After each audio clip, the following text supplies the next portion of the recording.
নমস্কার বন্ধুরা, আজকে আমি একটা নতুন রেসিপি নিয়ে এসেছি, চিকেন পকোড়া। তো এখানে আমি 300 চিকেন নিয়ে নিয়েছি, আর এখানে পেঁয়াজ কুচি আছে, এখানে চালের গুঁড়ি, আর এখানে রয়েছে আদা রসুন বাটা, আর এখানে আছে জিরে গুঁড়ো, আর এখানে আছে হলুদ গুঁড়ো, এখানে নুন, এখানে মরিচ কাটা, আর এটা হচ্ছে ধনে গুঁড়ো। আর এখানে বেসনটা নিয়ে নিয়েছি, আমি পরিমাণ মতন বেসনটা নিয়ে নেব। তো শুরু করা যাক। আমি এগুলো সব মাখিয়ে আপনাদেরকে তৈরি করে দেখাচ্ছি। তো মাংসটা আমি ঢেলে নিচ্ছি, এর মধ্যে পেঁয়াজ কুচিটা দিয়ে দিচ্ছি। তো এবার এগুলো দিয়ে দিচ্ছি আমি, মরিচ কাটা আছে, আদা রসুনের বাটাটা দিয়ে দিচ্ছি, এখানে ধনে গুঁড়ো আমি কিনে আনিনি, এটা আমি ঘরে বেটেছি। এটা দিয়ে দিচ্ছি জিরে গুঁড়ো, তারপরে এটা দিয়ে দিচ্ছি হলুদ, তারপরে নুনটা দিয়ে দিচ্ছি। এটাকে আমি এখন মেখে নেব ভালো করে। মেখে নিলে স্বাদটা ভালো হয়। এরপর দিয়ে দিচ্ছি একটু সাদা তেল,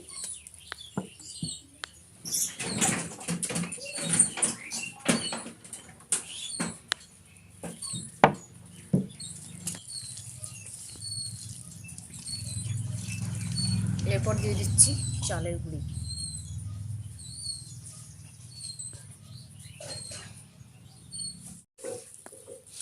চালের গুঁড়িটা দিয়ে ভালো করে আর একবার মেখে নেব।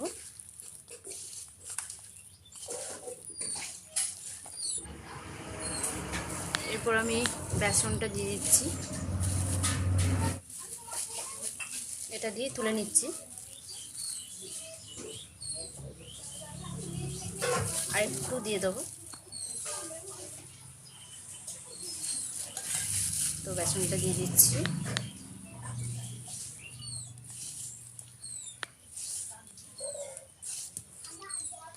একটু সামান্য জল লাগবে, তো আমি জলটাও দিয়ে দিব।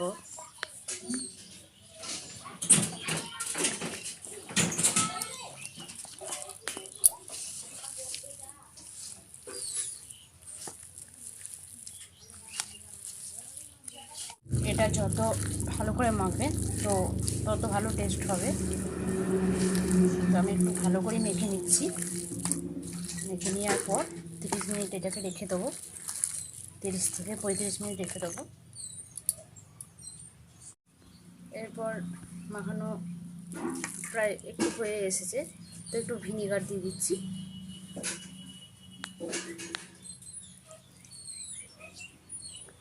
ভিনিগারটা একটু দিয়ে দিলাম, আর একবার ভালো করে মেখে নেব।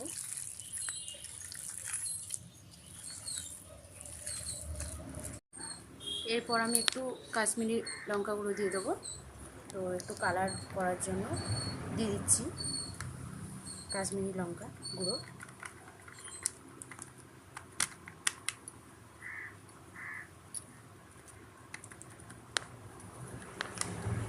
এটা দিলে কি একটু রঙটা ভালো হয়, কালারটা আসবে, লালচে কালারটা। অনেকেই খাবার রং ব্যবহার করে, ফুড রং, তো আমি সেটা দিচ্ছি না। তো আমার এতে কালারটা আসবে, তো আমি খাবারের রংটা ব্যবহার করছি না এতে। আর মাখা প্রায় হয়ে গেছে। এটা আমি 30 থেকে 35 মিনিট রেখে দেবো ঢাকা দিয়ে। তারপর উনুনটা আমি ধরে নিয়েছি, এরপর আমি কড়াইটা চাপিয়ে দিচ্ছি।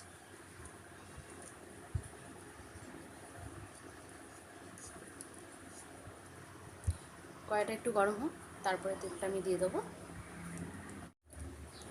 কড়াইটা গরম হয়ে গেছে, এবার আমি তেলটা দিয়ে দিচ্ছি। তেলটা দিয়ে দিয়েছি। এরপর তেলটা গরম হয়ে গেলে তখন আমি পকোড়াগুলো একটা একটা করে ছেড়ে দেবো। তেলটা প্রায় গরম হয়ে গেছে, এরপর আমি পকোড়াগুলো ছাড়ব।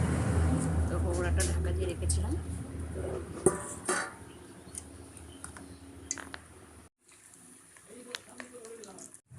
তেলটা গরম হয়ে গেছে, পকোড়াগুলো আমি একটা একটা করে ছেড়ে দিচ্ছি। তেলটা একটু ভালো করে গরম করতে হবে যাতে পকোড়াগুলো না লেগে যায়।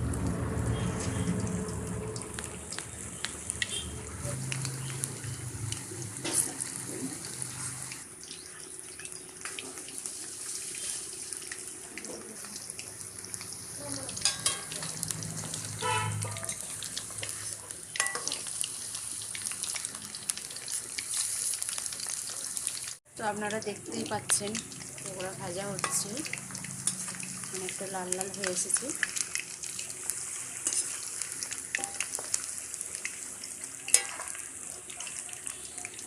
আপনারা এরকম রেসিপি ঘরে তৈরি করতে পারেন।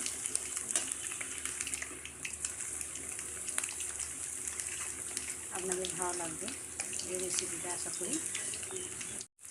আর এই পকোড়াটা আপনি যদি বৈকালের দিকে করেন তো চায়ের সঙ্গে খুব ভালো লাগবে, খেতে মজাদার লাগবে। আপনার যদি ঘরে হঠাৎ কুটুমজন চলে আসে তো আপনি পকোড়াটা বানিয়ে নিতে পারেন। তো দেখতেই পাচ্ছেন পকোড়াগুলো প্রায় লাল লাল হয়ে এসেছে, ভাজা ভাজা হয়ে গেছে।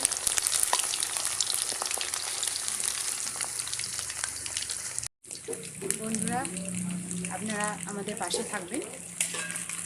আমি চাই আপনাদের সাথে অনেক ধরনের রেসিপি শেয়ার করতে। তো গ্রামে যেসব নতুন নতুন রেসিপি হয় আমি চাইবো আপনাদের কাছে তুলে ধরতে নতুন রেসিপি। তো আপনারা আমার সাথে থাকবেন। আশা করি আপনাদের ভালো লাগবে এই ভিডিওটা দেখে। তো এটা প্রায় হয়ে এসেছে, তো আমি এটা এবার তুলে নেব। তো দেখতেই পাচ্ছেন, দেখে বোঝা যাচ্ছে কতটা মুচমুচে আর কতটা খাস্তা হয়েছে, দেখতেই পাচ্ছেন আপনারা।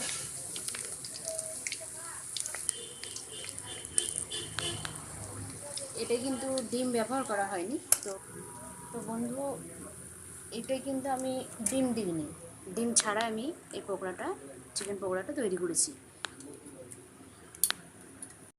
আমার প্রায় হয়ে গেছে ভাজা সব। তো আপনাদের যদি এই রেসিপিটা ভালো লেগে থাকে তো আপনারা ঘরেও বানিয়ে খেতে পারেন। খুব সুন্দর একটা রেসিপি, আপনাদেরও ভালো লাগবে।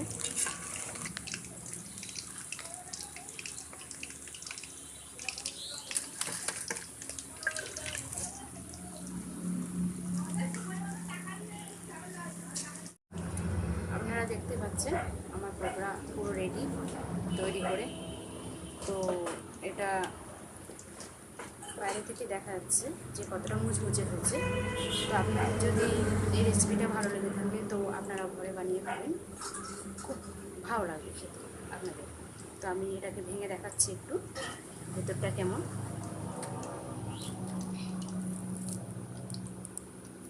বুঝতেই পাচ্ছেন